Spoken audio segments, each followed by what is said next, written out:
یا حسین یا حسین یا حسین یا حسین۔ عظمت حسین کے والد سے کہوں گا کہ یقیناً آپ کو صدمہ ہے، آپ کا بچہ آپ سے جدا ہو گیا، آپ کا بیٹا آپ سے رخصت ہو گیا، مگر کتنے عزیز آئے ہوئے ہیں، سب آپ کو پرسہ دے رہے ہیں، تسلیت دے رہے ہیں، گلے مل کر فاتحہ پڑھ رہے ہیں۔ قربان جائیں ہمارے سارے جوان حضرت علی اکبر کی جوتیوں پر۔ ہماری حیثیت کیا ہے؟ لہذا عزادارو، جب حضرت علی اکبر رخصت ہو رہے تھے نا،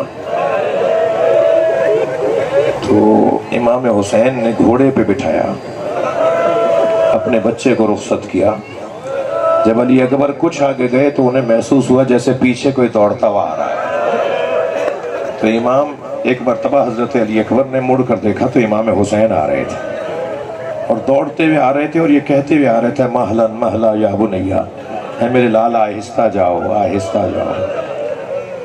اتر آئے حضرت علی اکبر گھوڑے سے، امام نے فرمایا علی اکبر ایک دفعہ اور پیار کرنے دو، کاش تم جیسا جوان بیٹا ہوتا۔ جن کے مذہب میں رونا جائز ہے وہ تکلف کر کے نہ روئیں، میں دو چار جملے بس پڑھ رہا ہوں۔ کاش تم جیسا جوان بیٹا ہوتا، تب میں پوچھتا کہ کیسے مرنے کی اجازت دی جاتی ہے۔ حضرت علی اکبر کو ایک مرتبہ اور گلے لگا کر پیار کیا اور پھر گھوڑے پر بٹھا کے دوبارہ روانہ کر دیا۔ ابھی علی اکبر میدان میں پہنچے تھے اور ایک بڑے پہلوان سے مقابلہ ہو رہا تھا کہ ایک مرتبہ امام حسین نے جناب فضہ کو، جو جناب زہرا کی کنیز ہے نا، اور امام حسین پر ماں کا درجہ رکھتی ہیں، امام کو گود میں لیا ہے انہوں نے، امام کو انہوں نے پالا ہے، تو ان کو آواز دے کر کہا اماں، علی اکبر کی ماں ام لیلہ سے جا کے کہو کہ ماں کی دعا اولاد کے حق میں اللہ کی بارگاہ میں بڑی مقبول ہوتی ہے، ایک مرتبہ دعا کرے کہ ایک دفعہ اور علی اکبر کو دیکھ لو۔ اجرکم اللہ اجرکم اللہ، ایسے ہی حق ہے بلند آواز سے رونے کا، اللہ آپ کو کوئی غم نہ دے۔ اے اماں فضہ، جا کے علی اکبر کی ماں سے کہو کہ ایک مرتبہ دعا کرے کہ علی اکبر اور مجھے نظر آ جائے۔ حضرت ام لیلہ خیمے میں گئیں، سر پہ قرآن رکھا، مناجات پڑھنا شروع کی، اے یعقوب سے یوسف کو ملانے والے، ایک مرتبہ میرا یوسف مجھے اور دکھا دے۔ ابھی بی بی ام لیلہ کی دعا ختم نہیں ہوئی تھی کہ علی اکبر کے تکبیر کی آواز آئی۔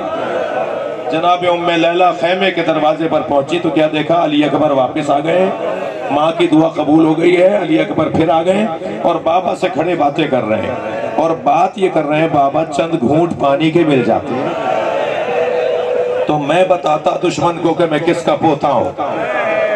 بابا اگر چند گھونٹ پانی، بابا مجھے پیاس نے مار دیا، بابا مجھے پیاس نے میرا گلیجہ ختم کر دیا، ایک دو گھونٹ پانی کے مل جاتے تو میں دشمن کو بتاتا کس کا پوتا ہوں۔ اب امام حسین کہاں سے اپنے بچے کو پانی پلائیں؟ امام نے فرمایا اپنی زبان میرے منہ میں دو، شاید میرے منہ کی تری سے تمہیں فائدہ ہو جائے۔ اجرکم اللہ اجرکم اللہ۔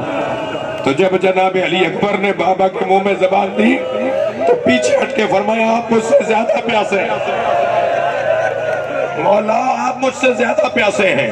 اب ماں کھڑی دیکھ رہی تھی کہ بیٹا پانی مانگ رہا ہے، تو شاعر کہتا ہے کہ شدت پیاس سے اکبر نے پلٹ کر دیکھا، شدت پیاس سے اکبر نے پلٹ کر دیکھا اور ماں نے خیمے کی تنابوں سے لپٹ کر دیکھا۔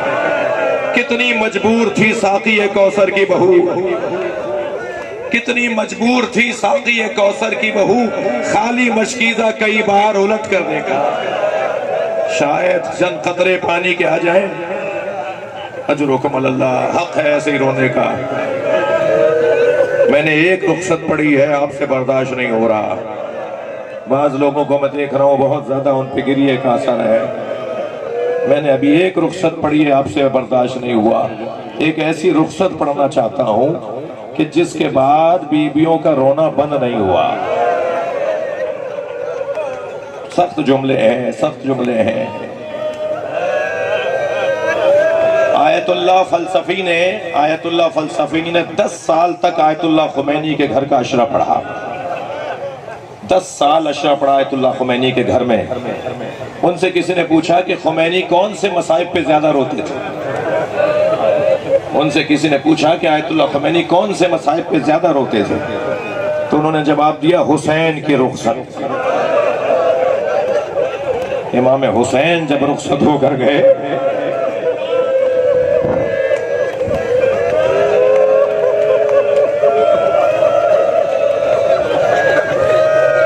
تو آیت اللہ خمینی کی آنکھوں سے آنسو رکتے نہیں تھے، اس لیے کہ جب حسین رخصت ہو رہے بیویوں کو اب سہارا کوئی نظر نہیں آ رہا، اب ہمارا کوئی سہارا نہیں رہا.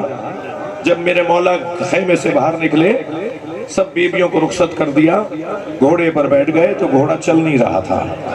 امام نے تعجب سے جب کہا نا اسے کہ تو نے کبھی میرے حکم سے ہاتھ نہیں اٹھایا، آج میں تم سے کہہ رہا ہوں کہ مجھے آخر تک لے چل، تو چل نہیں رہا.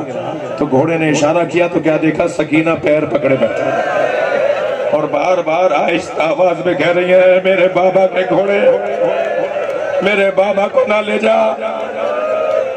امام گھوڑے سے اترے، سکینہ کو پیار کیا اور بی بی کو اپنے سینے پہ لٹا کے کچھ دیر کے لیے سلایا اور پھر حسین گھوڑے پہ بیٹھ کے روانہ ہوئے.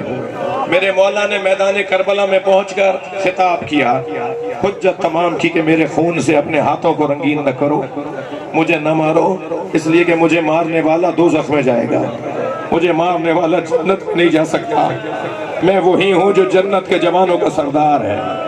امام نے خطبہ ارشاد فرمایا مگر اس کے بعد تیر برسنا شروع ہوئے. پھر امام نے دشمن کا مقابلہ کیا تو امام نے 1 گھنٹہ کہہ دیجئے آپ تقریباً 1 گھنٹہ احساس دلایا کہ میں اکیلا تم لاکھوں پہ غالب ہوں. اکیلے حسین نے کبھی امام برق کی طرح میمنے میں چلے جاتے تھے، کبھی برق کی طرح میسرے میں آ جاتے تھے، یعنی میمنے کا لشکر سمجھتا تھا ابھی ہمارے درمیان ہے، کہ حسین میسرے میں چلے جاتے تھے، پھر کبھی قلب لشکر میں چلے جاتے تھے. اور اتنا امام نے اس عمل کے ذریعے فوجوں کو مخلوط کیا کہ وہاں کا لشکر یہاں، یہاں کا وہاں، سب مخلوط ہو گئے، سب مکس ہو گئے. جب مکس ہو گئے تو کوئی سردار نہیں رہا کہ کس کے پاس کمانڈ رہے، کسی کے پاس کمانڈ نہیں رہی دشمن کے لشکر کے اندر. جب کمانڈ ختم ہو گئی، جب سب آپس میں مل گئے تو پھر امام حسین انہیں ہر طرف سے آتے نظر آ رہے تھے. یعنی سپاہی بھاگتے تھے کہ حسین وہاں سے آ رہے ہیں تو جہاں بھاگتے تھے وہاں سے آتے نظر آتے تھے، پھر بھاگتے تھے اس طرف تو وہاں سے آتے نظر آتے تھے. اور پھر سب آوازیں لگا رہے تھے الامان الامان، ہمیں کوئی حسین سے بچائے. اکیلے حسین اور 35,000 کا لشکر، کم سے کم سنی شیعہ نے جو لکھا ہے نا 35,000، کم سے کم 35,000 اور ایک اکیلا حسین نبی کا نواسا. جب اس کیفیت میں امام حسین نے دشمن کو مخلوط کر دیا نا، پھر گھوڑے کے پشت پہ کھڑے ہو گئے اور پھر نہر کی طرف رخ کر کے کہا عباس اٹھو، اپنے اکیلے مولا کی جنگ دیکھو. اجرکم اللہ، اجرکم اللہ، اللہ آپ کو کوئی غم نہ دے، ایسا ہی حق ہے بلند آواز رونے کا. عباس اپنے اکیلے مولا کی جنگ دیکھو، کوئی بھی تو نہیں ہے جو مجھے آفرین کہے، کوئی بھی نہیں ہے جو مجھے مرحبا کہے، میں اکیلا دشمن سے لڑ رہا ہوں. پھر فرمایا ہاں تم کیسے جواب دو گے، تمہاری تو گردن کاٹ دی. امام اسی حالت میں جنگ کرتے رہے، دشمن کے اوپر روب تھا امام کا. ایک مسافر ہے جو 6 مہینے کے سفر کے بعد، 6 مہینے کے بعد کوفے میں داخل ہوا ہے. کوفے میں داخل ہوا تو دیکھا بازار بند ہیں، دکانیں بند ہیں، کوئی چہل پہل نہیں ہے. پریشان ہو گیا کہ آخر کوفے والے کہاں چلے گئے. گھر میں داخل ہوا تو بیٹی نے استقبال کیا تو بیٹی سے پوچھا بیٹا یہ کوفے والے کہاں گئے؟ کہ بابا آپ بھی دوبارہ سے تیار ہو جائیے. کچھ فاصلے پر ایک بیابان ہے جسے کربلا کہتے ہیں، وہاں ایک باغی نے خروج کیا ہے اور حاکم کا اعلان یہ ہے کہ اگر کوفے سے کوئی مرد مارنے نہ گیا تو سزا دی جائے گی اس مرد کو. بابا کہیں مخبری نہ ہو جائے کہ آپ گھر میں ہی تھے. عبداللہ کہتا ہے، نام اس کا عبداللہ ابن عفیف ازدی ہے. عبداللہ کہتا ہے بیٹا وہ باغی کون ہے، کیا نام ہے باغی کا؟ کہنے لگی بابا باغی کا نام نہیں بتایا جا رہا، بس اتنا کہا جا رہا ہے کہ یزیدی حکومت کا ایک باغی ہے، اسے مارنے کے لیے سب کو جانا ہے. بابا آپ بھی جلدی چلے جائیے. عبداللہ ابن عفیف ازدی کہتا ہے میں نے گھوڑا پھر تیار کیا، نکلنے لگا تو بیٹی نے رخصت کرتے ہوئے کہا بابا جنگ پر جا رہے ہیں نا تو جنگوں میں مال غنیمت بھی ملتا ہے. مال غنیمت میں اگر یمنی پتھر مل جائے، عقیق یمنی مل جائے تو لے آئیے گا، میں گلے کا ہار بنانا چاہتی ہوں۔ عبداللہ کہتا ہے میں گھوڑے پر بیٹھ کر کوفے سے روانہ ہوا۔ جب میں کربلا میں پہنچا تو عاشور کا دن تھا، عصر کا وقت تھا۔ میں نے عجیب منظر دیکھا، ہزاروں کا لشکر ہے جو ایک آدمی کو مارنا چاہتا ہے۔ اس کے جوان مارے جا چکے، اس کے بچے مارے جا چکے، اس کے بھائیوں کو مار دیا، اس کے بیٹوں کو مار دیا۔ وہ اکیلا تھا اور ہزاروں کا لشکر اسے مارنا چاہتا ہے۔ اس کے بدن پہ بہت سارے زخم بھی لگ چکے تھے، اس کا امامہ کھل کے اس کی گردن میں آ گیا تھا، مگر اس کا جلال ایسا تھا کہ جہاں وہ گھوڑا موڑتا تھا فوجیں بھاگتی تھی۔ میں نے ایک بھاگتے ہوئے سپاہی سے کہا تم اس سے ڈرتے کیوں ہو، یہ تو اکیلا ہے۔ تو کہنے لگا تمہیں نہیں پتا اس کے ایک بھائی کا نام عباس تھا۔ یہ سارا خاندان اکیلا بھی ہوتا ہے تو لشکر ہوتا ہے، یہ اکیلا بھی لشکر ہوتا ہے۔ عبداللہ کہتا ہے مجھے سمجھ میں نہیں آیا یہ ہے کون، مگر مجھے اتنا پتا تھا اسے ماروں گا تو جنگ ختم ہو جائے گی۔ وہ کہتا ہے میں نے اپنا گھوڑا ان کے گھوڑے کے پیچھے لگایا اور اس طاق میں تھا کہ کہاں سے وار کر کے انہیں گرا دوں۔ کہتا ہے میرا گھوڑا چند ذرا کے فاصلے پر آیا، نزدیک آ گیا ان کے گھوڑے کے۔ وہ آگے جا رہے تھے، میں نے پیچھے گھوڑا لگایا، بس میں اتنا قریب آیا کہ تلوار نکال کے جب میں جست لگاؤں میرا گھوڑا بڑھے تو میں ان کا سر اتار دوں۔ کہتا ہے میں نے تلوار نکال کے ارادہ کیا کہ آگے بڑھوں کہ فوراً انہوں نے مڑ کے دیکھا اور کہا عبداللہ قریب آؤ۔ کہتا ہے میرے ہاتھ پیر کانپنے لگے، یہ کون ہے جو میرے نام سے جانتے ہیں؟ میں گھبرا کے رکا تو پھر آواز آئی عبداللہ قریب آؤ۔ کہا میرے اندر جرأت نہیں ہو رہی تھی کہ میں آگے جاؤں، تو انہوں نے ہاتھ سے انگوٹھی اتاری، کہا یہ عقیق یمنی ہے، اپنی بیٹی کو جا کے دینا اور کہنا میں باغی نہیں ہوں، میں نبی کا نواسا حسین۔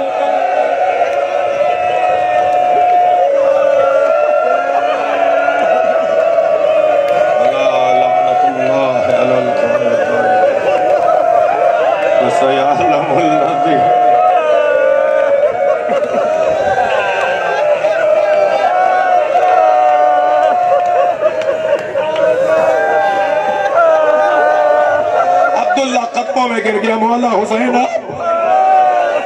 تلوار لے کر حسین کا دفاع کرنے لگا۔ امام نے فرمایا عبداللہ واپس جاؤ، عبداللہ واپس کوفے چلے جاؤ۔ کہ مولا میں آپ کو اکیلا چھوڑ کے کیسے جاؤں؟ کہ عبداللہ جلدی چلے جاؤ اور کوفے میں انتظار کرو، میری بہن زینب آئے گی، اسے چادر لا کے دے دینا۔